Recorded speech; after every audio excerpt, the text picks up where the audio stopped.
According to the Leukemia and Lymphoma Society in the United States, over 1 million people are living with or are in remission from leukemia, lymphoma, or another form of blood cancer, and over 156,000 cases are estimated to be diagnosed this year. Here to discuss blood cancer and awareness is Leukemia and Lymphoma Society President Dr. Louis J. DeGennaro and Christine Attia, who lost her fiancé to leukemia. Good morning, Doctor. Good morning, Debbie. What are blood cancers and how are they different from other cancers? The blood cancers, these are diseases that affect the bone marrow, the blood cells, and the lymph nodes. They're unique in that they're impossible to detect early, and there really is no prevention. And so the strategy of the Leukemia and Lymphoma Society to beat these diseases has been to fund cutting-edge research to make certain that patients have treatments available when they're diagnosed. As you mentioned, there are 1 million Americans currently living with a blood cancer diagnosis. There's a new diagnosis of a blood cancer in America every 3 minutes. And one of the things that makes these diseases challenging is that taken together, they're the 3rd largest cancer killer in America today. Thank you. Christine, tell us about your journey as a caregiver and how did you get involved with LLS? Sure. Thanks, Debbie. That's a great question because it's one I didn't plan for. Dave, my fiance, and I were just in our relationship, and all of a sudden one day he had a pain in his calf, and before we know it, we were in the ER within a week, and it was full-blown leukemia, 70% in his bone marrow. And like Dr. Lee mentioned, these blood cancers don't have early detection or warnings or any signs. There's nothing we could have done to prevent this. It just was there. And unfortunately, it was so aggressive that within 6 months, he passed away, no matter what we did.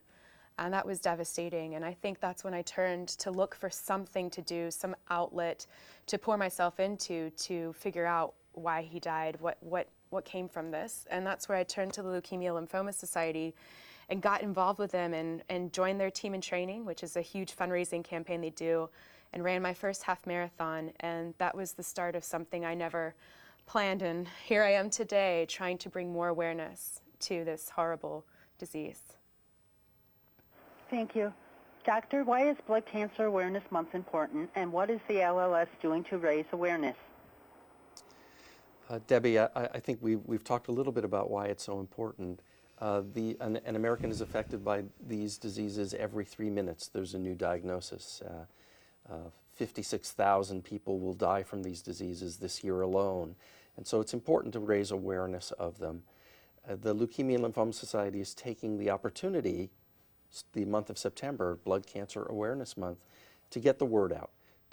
We're providing very robust education and awareness initiatives so that people can become aware of these diseases and know where to turn at a time when they have a sudden diagnosis, know where to go for the right information. Our website, lls.org, provides free, up-to-date and medically vetted information about all of the blood cancers, and people can turn there for an initial resource when they have questions about these diseases. Thank you. Christine, what would you say to a family or someone whose loved one was recently diagnosed with blood cancer? Yeah, that's a great question, and it's actually quite a tough one too because it's such a different experience for every diagnosis and it's such a personal experience. I would, though, recommend that there is support out there. It's an overwhelming diagnosis, any cancer is, and there are organizations like the Leukemia Lymphoma Society where you can start sifting through free information there on their site at lls.org to understand what is this diagnosis, where can I go, what does this mean, what does it mean 5 years from now, how can I connect with different options out there if I don't like the ones I'm given. It's that, and it's also for caregivers, I have to say.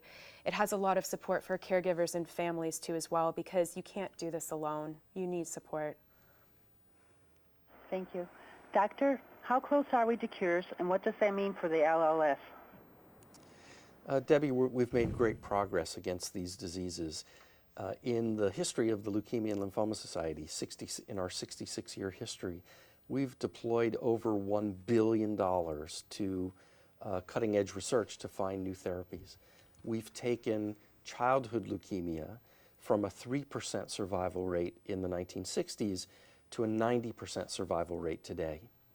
15 years ago, we helped pioneer a drug to treat chronic myeloid leukemia that turned a deadly disease into a disease that patients treat at home with 2 pills a day while they live a normal, healthy life.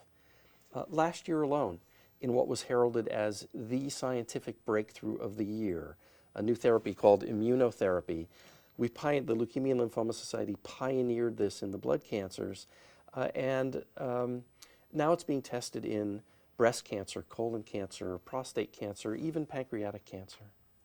We've made great progress, but there's still challenges.